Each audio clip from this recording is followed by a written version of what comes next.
હવે આગળ વાત કરીએ તો જામનગરના કાલાવડ પાસેના ખંડેરામાં પીજીવીસીએલની બેદરકારી સામે આવી, ખેડૂતોને મોટું નુકસાન। જામનગર જિલ્લાના કાલાવડના ખંડેરા ગામે પીજીવીસીએલની ગંભીર બેદરકારી સામે આવી, ખેતરમાં લાગી આગ।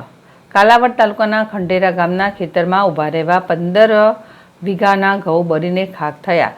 ખંડેરા ગામના ઉદુભા જાડેજા નામના ખેડૂતનું ખેતર હતું। ખેતર ઉપરથી પીજીવીસીએલની સર્વિસ લાઇન હતી અને ત્યારે અચાનક શોર્ટ સર્કિટ થતાં ઇલેક્ટ્રિકના ચાલુ વાયર ખેતરમાં ઉભેલ 15 વીઘાના ઘઉં પર પડ્યો અને વાયર પડતા ખેતરમાં આગ લાગી। ઘઉં પર પડતા સંપૂર્ણ ઘઉં બળીને ખાખ બન્યા। પીજીવીસીએલની બેદરકારીને લીધે ખેડૂતના મોઢે આવેલ કોરિયો છીનવાઈ ગયો। ખેડૂતોને મોટું નુકસાન વેઠવાનો વારો આવ્યો। મળતી માહિતી મુજબ કે વારંવાર પીજીવીસીએલના અધિકારીઓને રજૂઆત કરવા છતાં ગંભીરતાથી ન લેતા આ ઘટના બની હોવાનું જાણવા મળેલ છે। હર્ષલ કંદેડિયા, જેડેશ ટીવી, જામનગર। કાલે 6 વાગ્યે વાયર પડ્યો, એમાં અહીંયા તડાકા થયા, આમાં 15 વીઘાના ઘઉં હળગી ગયા અને અહીંયા નાના મોટા છોકરા રમતા હતા। પછી 6:30 વાગ્યા પછી શેઠને ફોન કર્યો, પછી અહીંયા ત્યાં સુધી તો બધું બળીને મટી ગયું હતું। આજે કાલે સાંજે 6:30 વાગ્યા આસપાસ જે ખેડૂતોને અહીંયા આગ લાગી, 15 વીઘાના ઘઉં જે સળગી ગયા। પછી અમે 7:45 વાગે આસપાસ અહીંયા ખેડૂતના ખેતરે આવ્યા હતા, ત્યાં તો બધું ભસ્મીભૂત થઈ ગયેલું હતું।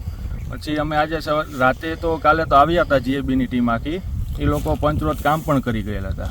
તે લોકો એમને કીધેલું હતું કે સવારે જીએબીની ઓફિસે આવજો, જે કાંઈ ડોક્યુમેન્ટની ક્વેરી હોય તે તમને અમને કરી દેજો, કાગળિયા ક્લિયર એમ। તો સવારે અમે ત્યાં જીએબીની ઓફિસે જતા, ત્યાં અમને તેમ કહેવામાં આવ્યું કે વીમા કંપનીને તમારે એક બાંહેધરી પત્રક આપવામાં આવશે કે જે કાંઈ તમારી રકમ આપે અંદર, એ રકમ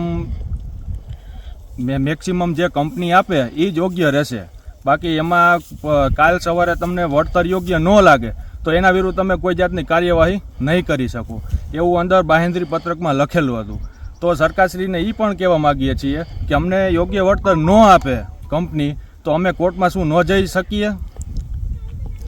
ઓકે ને, તમે સરકાર પાસે શું માંગ છે? અપેક્ષા તો અમારી એવી જ છે કે બને તેમ જાજી યોગ્યમાં વળતર મળે, બરોબર છે। કંપની સર્વે થાય, કંપની આનું પહેલાં તો 15 વીઘાનું સર્વે કરે, જે કાંઈ અત્યારે ઘઉં અત્યારે ઊભા છે તમે જોઈ શકો, એ કંપનીનું 1 વીઘાનું વળતર કાઢી લે કે મેક્સિમમ આમાં કેટલો ઉતારો આવે, બરોબર છે। એ ઉતારાનું યોગ્ય વળતર કાઢી અને એનું કેટલા અત્યારે જરીફ ભાવ બોલાય યાર્ડમાં, એની તમે એક સર્વે કરી લ્યો, બરોબર, એનું વળતર અમને યોગ્ય આપો।